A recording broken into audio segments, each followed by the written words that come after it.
My first day as a cop, I noticed a mistake my colleague made during the investigation. A man fell from the rooftop onto his car. Based on the scene investigation, Dak thought he might have fallen while dancing, or possibly it was a suicide. But I just smiled and didn't speak. I didn't want to hurt Dak's pride with my guests. Looking at the car's condition, it was clear the owner took great care of it. Would someone really commit suicide and drag their car down with them? Then I went to the crime scene, and from the way the phone holder fell, I found a key piece of evidence the police missed. Based on the screen's wear, I figured the owner was left-handed. Dak skeptically opened the phone, but the moment the wallpaper lit up, I immediately recognized it was Michelangelo's The Lamentation of Christ. The owner was clearly a Catholic, and the sticker on the back told me they were also a fan of the local baseball team. None of this matched the victim. There was definitely a second person at the scene. While the victim was dancing under the moonlight, someone must have jumped out from the shadows. And this theory had no holes. Next, they just had to find the second person who was on the rooftop last night. When I went to the hospital to check on the victim, his friends happened to be in the hallway.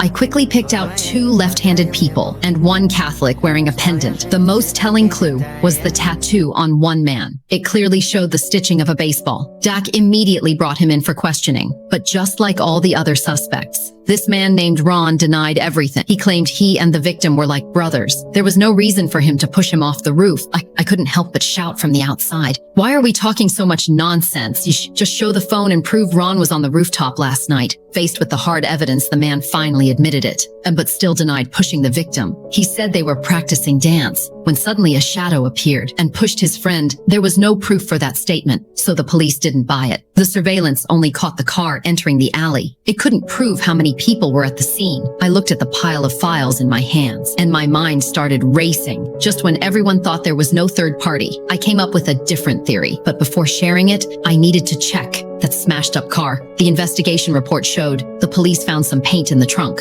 but since the victim worked as a car repair shop painter, they ignored this clue. I, however, had a theory. What if the third person hid in the trunk? That way they could avoid the cameras and follow the victim into the scene. Dak immediately disagreed. Even though the car was from the last century, it had been modified and the trunk's security was better than most luxury cars. Even if the killer got in, they couldn't get out. I smiled slightly and decided to get in the trunk myself to demonstrate.